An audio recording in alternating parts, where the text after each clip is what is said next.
still running the election, and he may call for a motion. Sure. So I'm going to call for a motion to defer the filling of the secretary position until we can define that role in the committee discussing updating the bylaws. So do we have a motion? I second. Thank you. All in favor? Yeah, no, we have to make a motion. Oh, I thought there was, I'm sorry. So Gabriel, you want to do, you make the motion? And then, okay, and then we'll need a second. Yeah, so I'll go ahead and make a motion to defer this until the time that the secretarial role can be better defined. Great, thank you. And we need a second. Second. Thank you very much. All in favor? Aye. Aye. The motion passes unanimously. Thank you. All right, great. Thank you all for trusting me with this responsibility. I'm humbled by my colleagues' vote of confidence today, and will do my best to help us continue our mission to preserve and protect our shared architectural heritage. So thanks again. Next up on the agenda is a review of the minutes. Have you guys had a chance to review the minutes that were circulated? Do you have any comments or additions? Do we have a motion to accept the minutes? They are for the August 17th and August 23rd meetings. August 9th should have been in there as well. So it should be all 3 meetings for August. Was it not? It was only 2? It was 2 AC, 1 VCC? Yes. Okay, great. Perfect. So there you have it, 3 sets of meeting minutes, August 9th, August 17th, and August 23rd.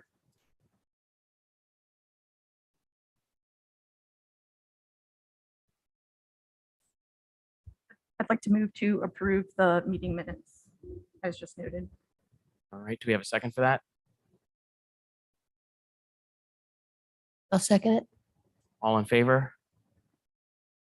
Aye. Aye. None opposed? Motion passes. All right, next up on the agenda is the chairman's report. I will be brief, but I did want to take this moment to share a bit of good news from the Architecture Committee. Last month, we welcomed 2 new members to the commission and acknowledged that both Rodney Villarreal and Rick Fifield were rotating off of the commission. While Mr. Fifield has rotated off the commission, he has generously agreed to stay on the Architecture Committee as our committee chair. Anyone who's been to an AC meeting knows how fortunate this commission is to have Rick's experience, knowledge, quick thinking, and thoughtful commentary at our disposal.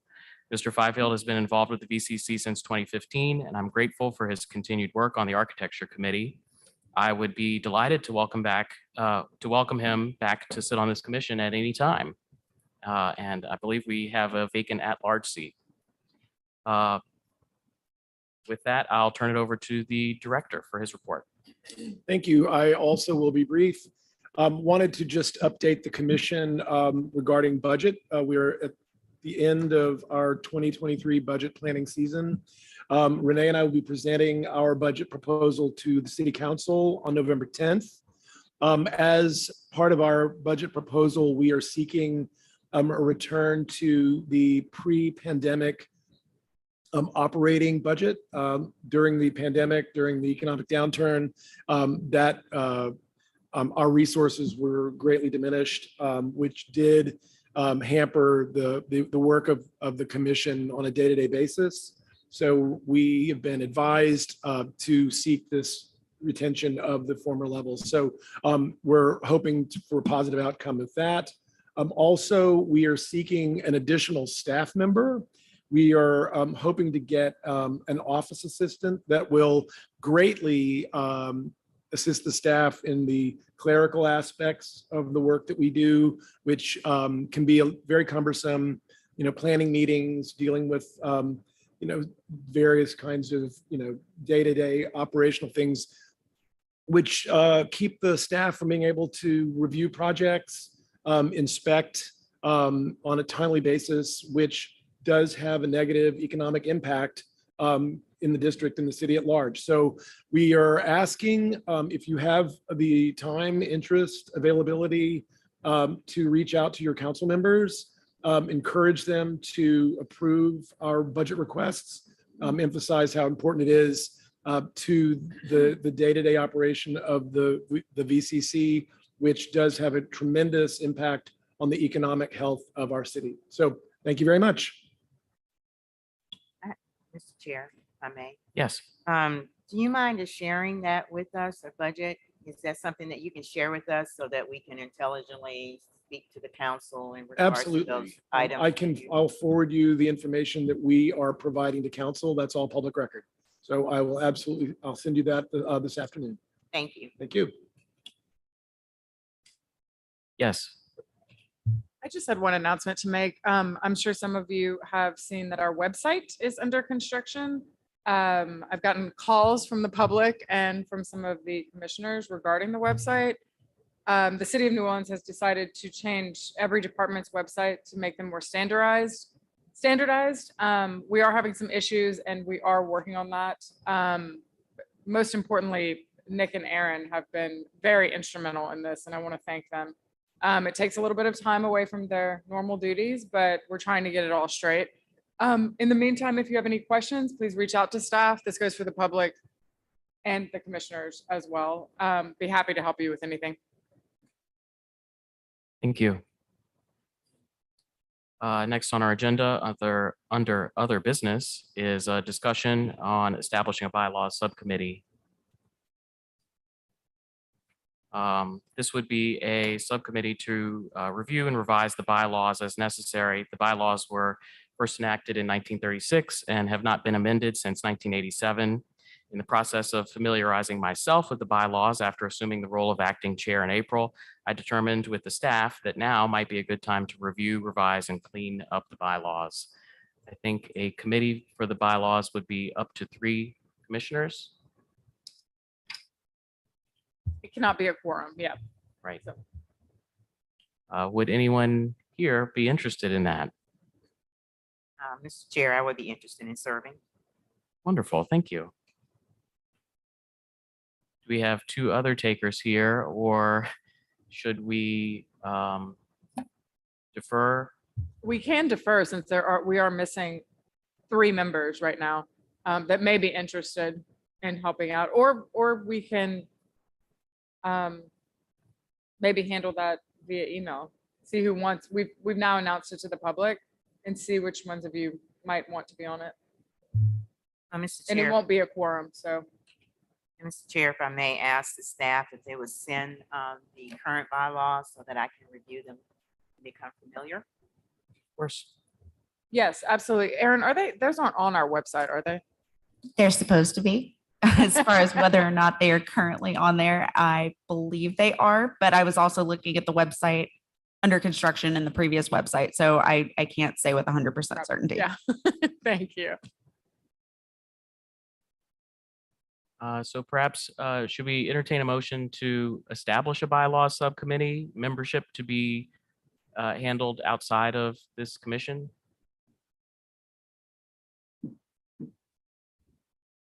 I would like to move to establish a bylaws subcommittee initiated by Commissioner Toombs and to be finalized with the commissioners who will join her via correspondence past this. Great, thank you. Do we have a second? Second by Commissioner Toombs. All in favor? Aye. None opposed. The motion passes. Next on our agenda is a discussion of the policy regarding application of solid metal backing to non-historic gates at service alleys and similar utilitarian locations. Do we have a staff report for that? Sure. The Architecture Committee recently reviewed a proposal which included the installation of a new metal gate at a service alleyway at 717 Orleans. The applicant included the application of a sheet metal backing for the bottom 4.5 feet of the gate. Staff noted during that review that the installation of metal backings on metal gates is typically not allowed, but noted that this is a service alley between orange rated buildings. An exception may be appropriate. The committee requested that this issue be forwarded to the commission for further discussion. The applicant for 717 Orleans ultimately chose to remove the metal backing from the proposal, and staff issued permits for the work. As this issue does occur from time to time, staff felt it important to still present this issue before the commission. The previous iteration of the guidelines clearly stated that sheet metal, expanded metal mesh, and plastic backings attached to metal gates are not appropriate as security devices or for privacy. The current guidelines, adopted in 2015, are slightly more vague, stating that the VCC does not allow glass, plastic, or plexiglass applied to a fence or gate. Still, staff has maintained that any solid metal or expanded metal mesh is generally inappropriate for metal gates. However, there are certain circumstances, such as the one recently reviewed at 717 Orleans, where exceptions may be appropriate. Another example of a proposed metal backing to a metal gate occurred at 1008 North Peters at the beginning of 2021. Although this is a city-owned property and therefore the Architecture Committee review was for a recommendation only, the proposal included the replacement of the existing sheet metal backed vehicular gate with a new metal backed vehicular gate and a new metal backed pedestrian gate. The area serviced by these gates is a completely paved utility area for parking and dumpster storage. Given the circumstances, the Architecture Committee found that a positive recommendation of the proposal was appropriate. Staff notes that in both of these examples, the gates were non-historic, attached to orange-rated buildings, and serviced clearly utilitarian areas rather than landscaped courtyards or more similar refined spaces. Staff maintains that the application of a backing to a historic gate or one that used to access an area developed for purposes other than purely utilitarian is inappropriate, but suggests that the commission could grant the committee some leeway for a positive recommendation for the application of solid backing in certain cases. Staff questions if the commission wishes to codify what those specific circumstances may be, or leave it to the committee to consider each application on a case-by-case basis. Staff requests commentary from the commission regarding the guidelines referencing metal backings for metal gates. Thank you. Commissioners, do you have any questions for the staff or any comments on what this policy ought to be? So if this were to come to you guys to the ARC or the AC, based on the guidelines, it sounds to me that even if you had if you could conceptually approve it, it would still have to come to the commission. Is that correct? Because it doesn't fall within the design guidelines in every case. It is something that has had a blanket prohibition in the 1986 guidelines. The current ones are more vague. Usually when something is completely contrary to the guidelines, it falls to the property rating, or if it's something that the committee feels needs to be sent to the commission. Generally, if it's something that's like straight up prohibited, then it's brought to the commission kind of regardless of that rating. So in the instance of 717, it sounds, based on your report, that the staff would have looked at it favorably. Would that have been something that could have been approved at staff level or AC level, or because of the guidelines, it would still have to move to commission? So in that case, the staff and the committee kind of spoke about it favorably, but there was some discussion about whether or not it would be allowed and a feeling that it should be forwarded to the commission. At that time, the applicant decided during the meeting that they would remove it from the proposal and not pursue the application, which is why it wasn't brought to the full commission. But I do think that, to your question, should the commission vote positively on this report, it's something that could be then a blanket authorization for this to be approvable at the ARC level. So it would, allow the project to move forward quicker and relieve the committee, the commission of having to hear these kinds of cases again and again in these situations. And it should be noted that it would be case by case. This wouldn't be, yeah.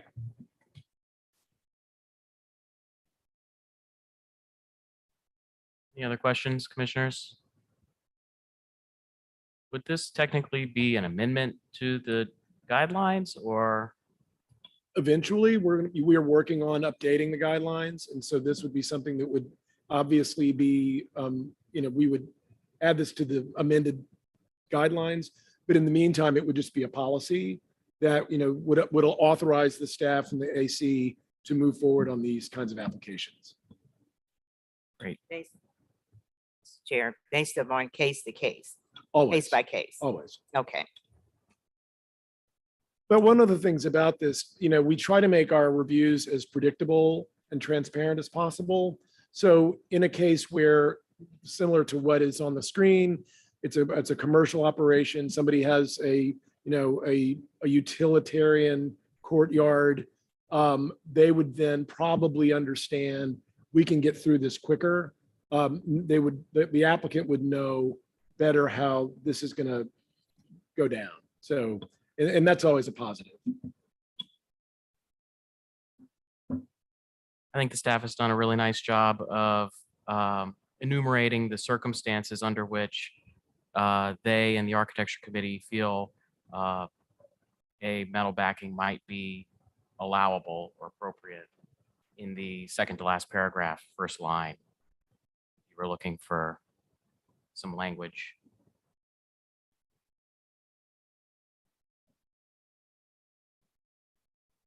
Is there any other discussion?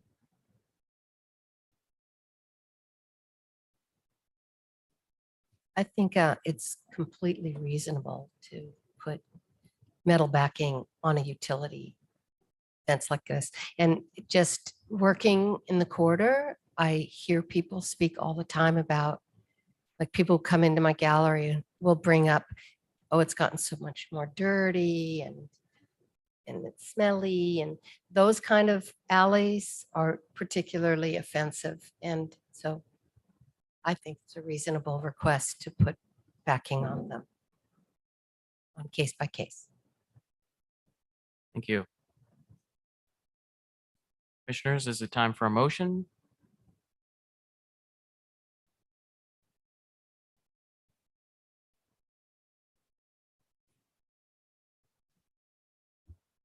May I ask if we are looking specifically for codification in terms of the circumstances, or codification of whether or not these applications could be determined at a staff and architectural committee level? As a member of the architecture committee, I would welcome great latitude in making these determinations, but I would look to the other commissioners to let us know how specific they might want to be about what they think is appropriate. Staff has been very specific about these particular examples, and that they were non-historic gates attached to orange rated buildings, serviced clearly utilitarian areas. A motion could specifically state that it's appropriate only in those areas, or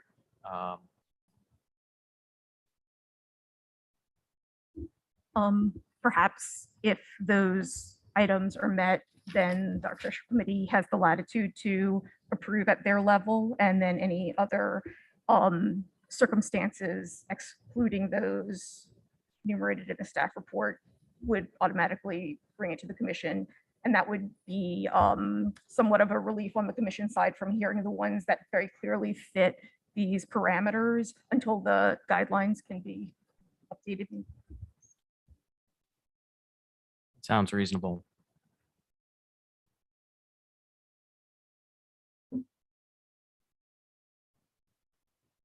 Commissioners, any further discussion, or does anyone have a motion?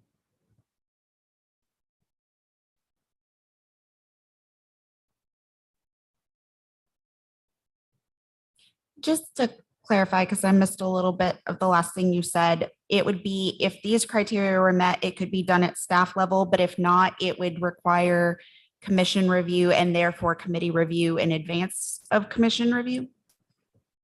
I was strictly thinking about the staff and the committee kind of in the same boat, and then the full commission in a separate one, although I'm not sure if that makes the most sense given, the way that the usual flow of things works. But I was thinking it was more along the lines of if the items noted in the staff report being that the gates were non-historic, attached to orange rated buildings, or perhaps lower, and serviced clearly utilitarian areas rather than landscape courtyards or similar more refined spaces that that might give the staff and the architecture committee the option to approve at that level. And that way, anything else still comes to the full commission, and then more consideration can be given to the wording and the circumstances when the guidelines are being updated.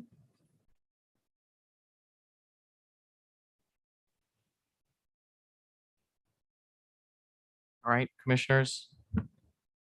Any other comments? For motion? I'd be happy to make a motion, but as a member of the architectural committee, I don't always feel comfortable making them for anything that involves our jurisdiction. So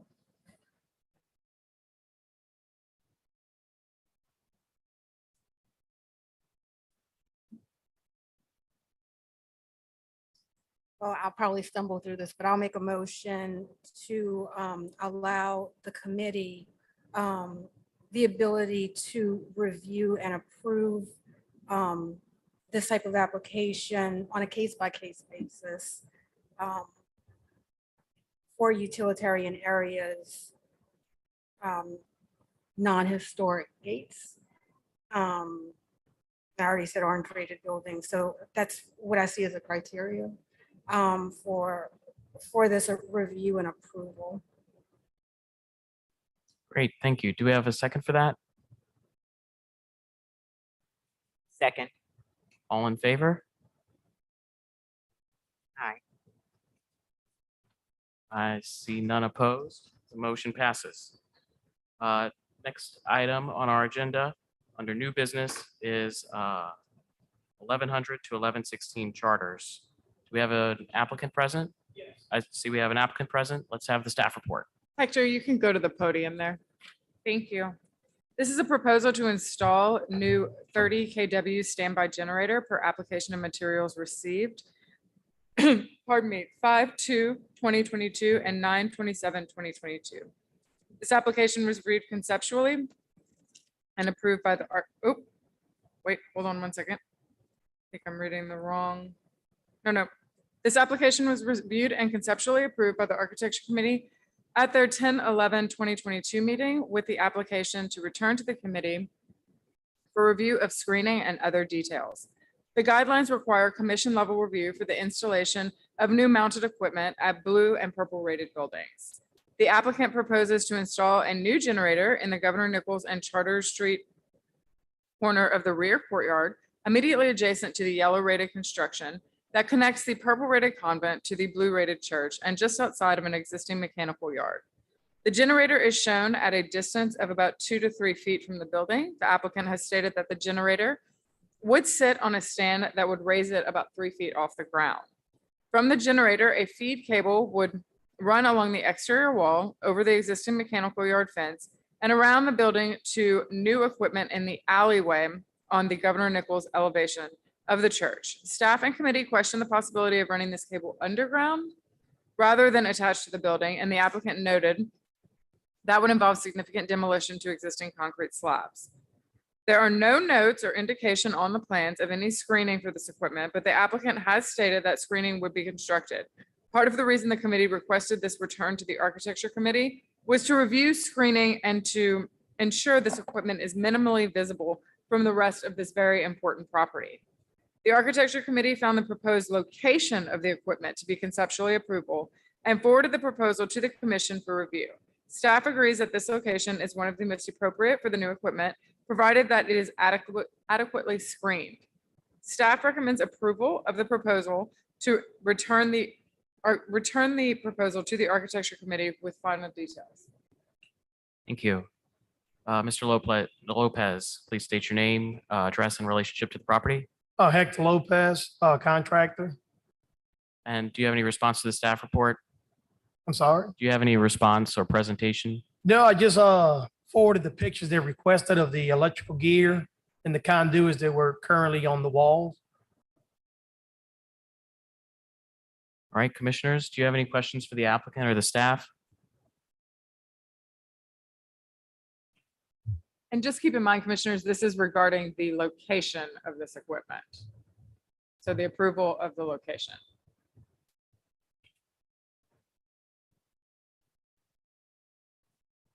Please accept my apologies for my ignorance, but are there any recommendations in regards to location? Staff recommends approval of the proposal of the location to return it to the architecture committee to go over the final details, which would include the screening, the proposed screening. We did find at the architecture committee level that this was the most reasonable place to put a generator. Do we have any other questions or comments?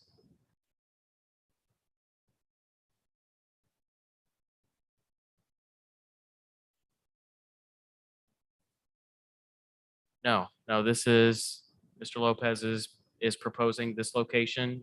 We're in agreement on that location, and we're just looking to the commission for conceptual approval of that location so that the architecture committee can further finalize the proposal and Mr. Lopez can get to work. I make a motion to approve the location of this equipment with Mr. Lopez being able to return back to the architectural committee to work out the screening details with that committee. The screen is going to be the same wall you currently see. We're just going to basically duplicate that wall and just have, doors in front of it to conceal that mechanical equipment in that area. Okay. Kind of keep that historical look. Okay. Instead of But Mr. Lopez, we're gonna need that proposal, okay, an actual drawing in writing, and it's gonna have to go back to the architecture committee. okay. All right, and I did hear Ms. Verdu starting to make a motion. Yes. But motion. before we make a motion, I should ask, do we have any public comment? I see no public comment. So I think we are ready to entertain a motion. Okay. Uh, So I'll make a motion to approve the location of the equipment, but allow the applicant to return back to the architectural committee to provide additional detailing for the screening around that equipment. Do we have a second for that motion? I'll second that motion. All in favor? Aye. Aye. Any opposed? None opposed. The motion passes. Thank you, Mr. Lopez. So you just need me to do a sketch of that? Just send Nick an email and he'll get back with you. Okay, Thank you. thank you. Next up on our agenda is 839 to 41 Orleans Avenue. Staff tells me that there is no applicant, but they've requested that we review this. So let's have the staff report. 839 through 41 Orleans, 722 through 26 Dauphine Street is a green rated building. This is an early 1860 example of a shotgun cottage. This one having 3 bays on the front facade, brick construction, and a Greek revival entrance enframement. This is a proposal to install a historic plaque commemorating Reverend Père Antoine de Sedela per application and materials received September 25th, 2022. The applicant proposes to install a 14-inch by 11-inch brass plaque on the Dauphine side of the Orleans elevation commemorating Père Antoine, who owned this property from 1811 to 1824. At that time, the property had a 60-foot front on Orleans and 80 feet of frontage on Dauphine. It included the present-day addresses 839 through 41 Orleans, 835 through 37, and 831. 835 through 37 Orleans is noted as the likely location of Père Antoine's famous palm tree on the larger overall site. The applicant stated in their application that they found no plaques commemorating Père Antoine at the cathedral, in Père Antoine Alley, or at the restaurant bearing his name, and that they chose this location as it is across from the Gardette Le Petre house, where many French Quarter tours already stop. The applicant stated that they would defer to mounting methods recommended by the Vieux Commission, but quote, most sources recommend inserting plastic anchors in the stucco and then insert into them the screws from the back of the plaque. Other methods designed to avoid drilling into the structure suggest using an industrial adhesive over the back surface of the area of the plaque. Staff does not find the use of an industrial adhesive appropriate as it would not likely be easily removable, but found several resources from other state SHPO offices that recommend the use of anchors and hydraulic cement. The proposed location is 6 foot above grade, centered on approximately 20 inches of wall between the Orleans Dauphine corner and the open shutter. The proposed plaque states Reverend Pere Antoine de Sedela, Spanish Capuchin friar and rector of St. Louis Cathedral, lived on this and the adjacent 2 lots under his famous palm tree. During the first French Quarter fire, he declined to ring the church bells in mourning as it was Good Friday and prohibited on religious grounds. He baptized and later presided over the wedding of Marie Laveau, who became the famous voodoo priestess. 3 days after his death, he was laid to rest in the cathedral, where he had baptized the bell Victory that still rings today. The current home on this lot was built when Union soldiers entered New Orleans and for some time had a corner store/restaurant in the front room. Several online sources reference the relationship between Pere Antoine and Marie Laveau and claim that it is documented in church records and his own journals. However, staff was not able to confirm it from any reputable historic sources by the time of this hearing. Staff recommends that the applicant research this aspect further prior to fabrication and permit. The design guidelines do not directly address commemorative or historic plaques. The Orleans Parish Landmarks Commission used to oversee that process, but no longer exists. Since the entire district is historically significant, staff's approach has been to recommend that they be minimal in size and sparingly installed. Since Pere Antoine is one of the most significant figures in the history of the quarter, staff has no objection to the plaque as proposed. Thank you. Commissioners, do you have any questions for the staff? Is this plaque considered signage by any chance? It's not considered signage in terms of like the CZO and advertisement signage because it's not associated with any business or business name. Shared, okay? So just for purpose of clarity, you're requesting the applicant to do further research to validate this individual, is that correct? It's really just the one claim regarding Marie Laveau. The rest of it is fairly common knowledge, and we have historic data on that. The rest of it has all been confirmed. It's just that one thing is a little bit apocryphal. So we want to make sure before we put it on a plaque that it has a little bit more historic weight to it. We don't just want it to be another stop on the ghost store. I just wanted to pose the question, since this building itself is not in question for the contents of the plaque, and it does reference the adjacent lots, if the location on the corner is the most appropriate for the plaque, or if a location that's maybe closer to where it adjoins the other 2 lots would make a little bit more sense.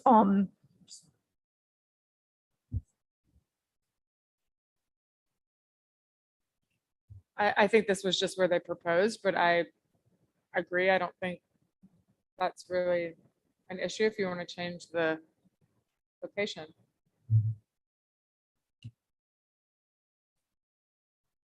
If As long as it's, as you know, not hiding any sort of architectural feature on the building. There might be a little less room on the side closer because of the shutters. It looks like the wall is a little bit narrower possibly there and might be a little bit hidden by the shutters.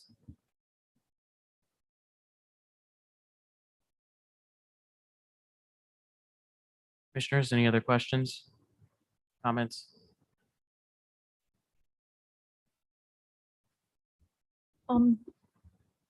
I do think it's interesting, and I appreciate the fact that the applicant has done research into whether or not Pere Antoine had been commemorated on any other plaques within the French Quarter. And I think that the argument that he is not makes their argument stronger for this proposal. I'm not sure in general how it's determined one way or the other when it comes to the cultural significance, particularly if the building is not part of the significance itself, but more of the location. But that being said, I would defer to the staff's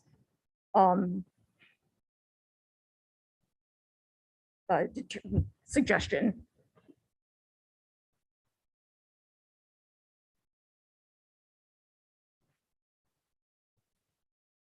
Chair, I like to defer to the staff as well, just for clarification in regards to this individual that is being just memorized, or however term you want to use it. And then in regards to the position of the plaque, I would like to understand the logic of the applicant, why he or she wants to locate that placard in that space. So in regards to Antoine, he was, before the cathedral became a cathedral, before it became, the seat of the archdiocese, New Orleans was still in its infancy to the point that we didn't have ranking Catholic officials of a significant level. So he really oversaw the religious life and practice of the entire city at that point, even though he was a monk. And he was very, very much beloved. One of the alleys that runs along the side of the cathedral in between, I can't remember if it's the Cabildo or the Presbytery. It's Cabildo. Okay. Is named for him, but there's no plaque really kind of identifying who he was or what his relationship was to the city. So I do think that it is appropriate to have something that provides a little bit of context there. I would love to see something, closer to the cathedral and that relationship, but we are not in a position to place these plaques ourselves or on public property. It's this private owner of this property has a connection to this person that they wish to undertake and add this to their own property.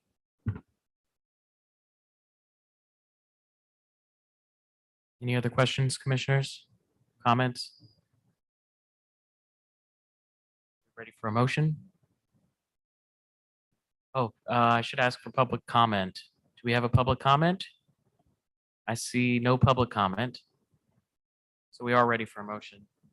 We have one. May I ask a question before we hear motions? Is there any chance that we can have this conversation with an applicant present, or were they requesting that we review it because they would not be able to attend any commission meeting?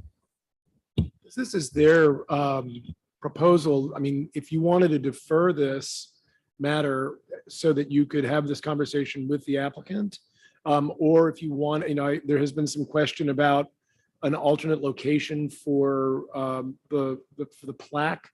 You could defer this and seek these answers from the applicant, seek their presence to answer questions. This is not something that is vital from a time perspective, at least from the commission's point of view. So that would be up to the pleasure of the commission if you wanted to get more information directly from the applicant. Or if you're comfortable, we can do some of these things at staff, if you want to approve and details at staff. As far as whether or not they could attend future meetings, that's really unclear. He did say that it would be difficult for him to attend because he is out of state. I could bring it to him, but it's possible also that if you had any specific questions that I might be able to address them with him by email and bring those comments back to you if he's not able to attend.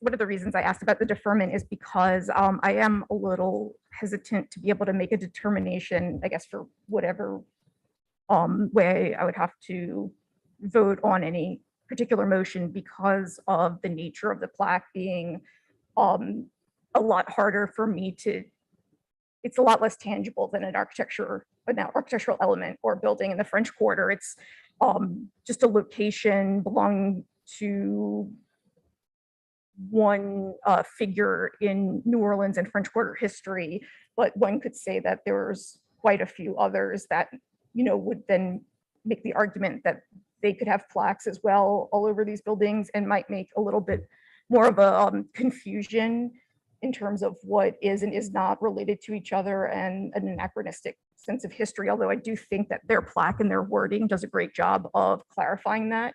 I also appreciate the fact that part of the information that's given is something that I believe most people would consider quite negative, which would be the lack of ringing the church bells in the morning regarding the fire. But at the same time, I do think there's a hesitance for me, because I always have a question right now at this point, whether it's right to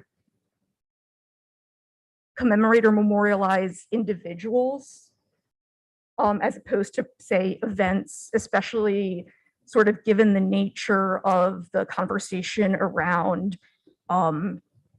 memorials and preservation of historic fabric.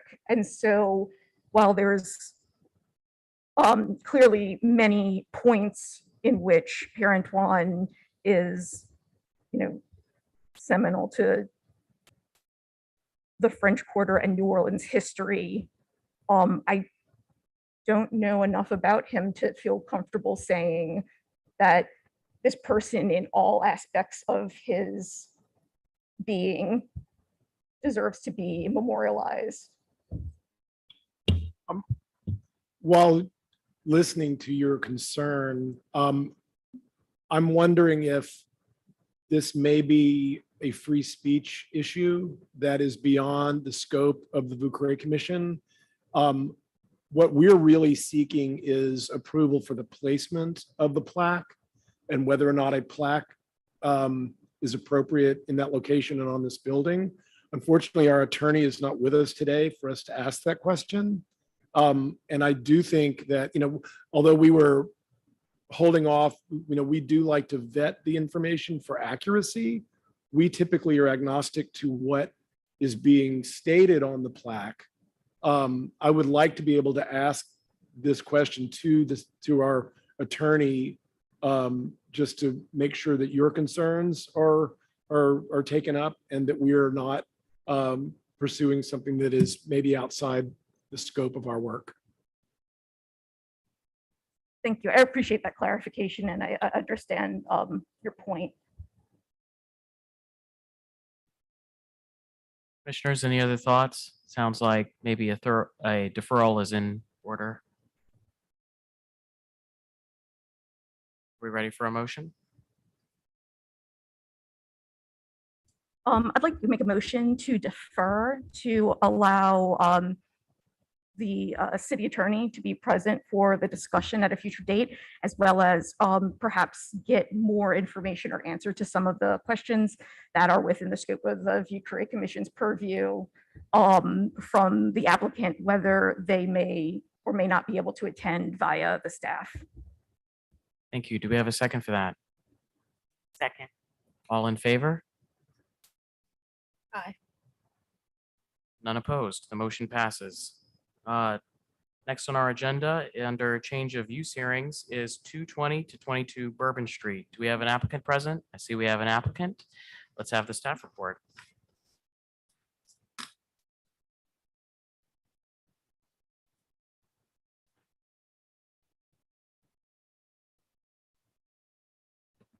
Right. 220 through 22 Bourbon Street is a pink rated main building with a brown rated rear addition. This is a proposal to install mechanical equipment in conjunction with a change of use from t-shirt shop to restaurant per application and materials received August 24th, 2022 and September 1st, 2022 respectively. Article 2.10 of the Comprehensive Zoning Ordinance states that the VCC shall have no jurisdiction over use except as provided in the paragraph below. Where any change in exterior appearance is contemplated, the VCC shall hold a hearing, and if it approves such change, shall issue a special permit to continue the same use or for any other use not otherwise prohibited in the district, subject to the following conditions and safeguards. 1, the historic character of the Vieux should not be injuriously affected.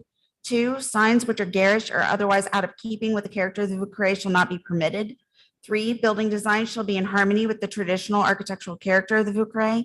And 4, the value of the Vieux as a place of unique interest and character shall not be impaired.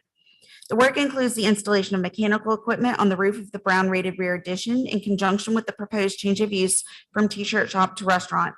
The committee conceptually approved this work at the September 27th, 2022 hearing with provisos for certain revisions and items to be handled at staff level. The exterior work is mostly limited to the installation of mechanical equipment on the brown rated roof of the rear courtyard infill. 3 condensing units will be added along with a hood vent, hood makeup air fan, and gravity intake ventilator. This equipment is typical for work of this scope and will not be visible from surrounding properties. 4 daiquiri compressors are also shown on the roof, serving 20 daiquiri machines. A roof hatch will be added above the refuse room at the back. The only exterior work that appears to be taking place at the pink rated main building is a note indicating the installation of an 18-inch by 8-inch vent in the Iberville side wall adjacent to the alley. Staff requests information on this vent, including height above grade and setback from the street. Given the height of the existing masonry wall above the alley gate, it is unlikely that this vent would be visible from the right-of-way. Overall, staff found the proposed work typical for a change of use to restaurant and largely limited to the brown rated courtyard infill. The committee conceptually approved the proposed work with the provisos that the applicant provide more information on the alley vent and revise the roof plan to show the roof hatch and provide a spec. The committee recommends the commission forward a positive recommendation for the change of use from t-shirt shop to restaurant to the Director of Safety and Permits. Thank you. Applicant, please state your name, address, and relationship to the property. Charlie Ward, Rose Oswald Architects, 1100 Poydras Street. We're the architect of record. Do you have any response to the staff report? Only to say thank you to the staff for their work in conjunction with us to get this to this point, and we're certainly accepting of all the provisos and wish for your vote to grant us the change in use. And I'm answering any questions that you have. Thank you. Commissioners, any questions for the applicant or the staff?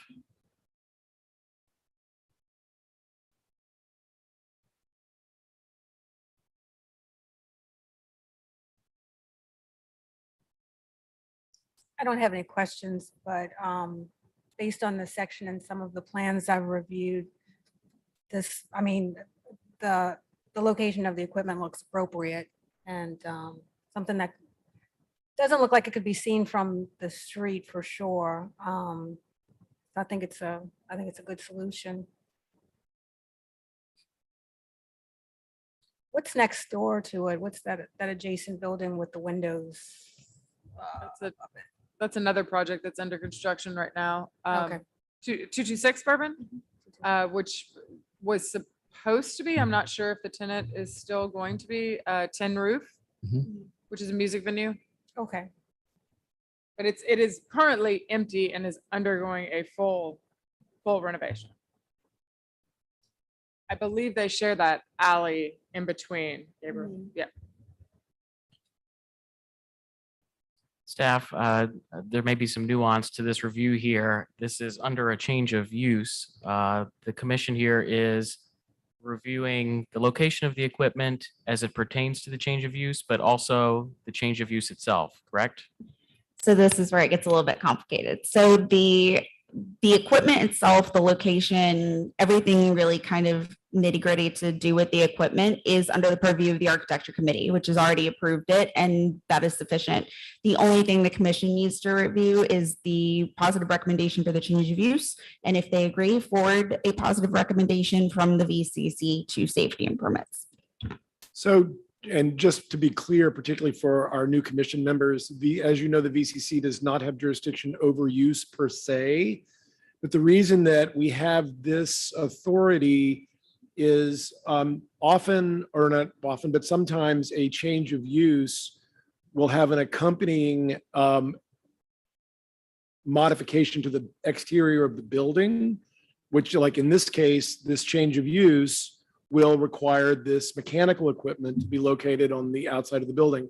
Sometimes a modification would be so grave to the historic integrity of a building to where the commission could then decide that it would be a negative recommendation that, you know, let's say that in this example, and this is fortunately not the example, this change of use required that they put a giant hood vent out the front of the dormer that's facing onto Bourbon Street. And that would be the only place where that could go.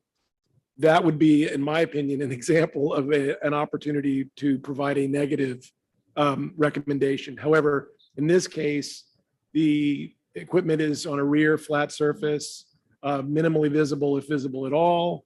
So the committee's determination was that it was an appropriate location for this equipment, and therefore the staff and the committee could recommend a favorable recommendation, if that makes any sense. Thank you for that clarification. So commissioners, with that in mind, is there anything further to discuss?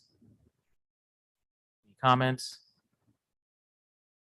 With this change in use, will the committee review other things in the future, like signage or anything else that may come up as a part of this change of use? Signage can be handled at staff, so the committee would not. Okay. I'll ask now for public comment. Do we have any public comment? I see none. Commissioners, any other comments or questions? Are we ready to go for a motion?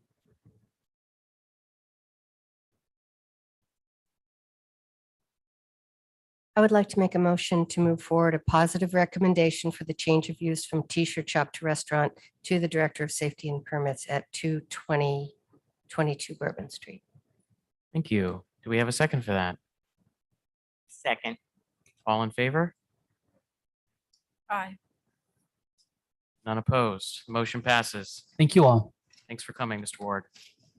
The last item on our agenda is ratification of architectural committee and staff action since the Wednesday, September 21st, 2022 BCC meeting. Has everyone had a chance to review those staff actions? Does anyone have any comments? Would you like to ratify?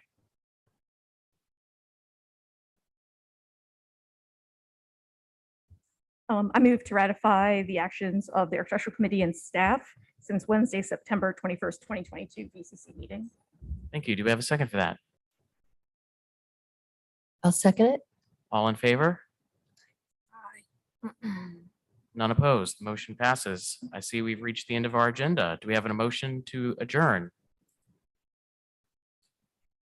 Second. We need a motion first. Or a motion, sorry, a motion to adjourn. Do we have a second for that? I'll second. All in favor? Aye. We are adjourned. All right. Thanks, y'all.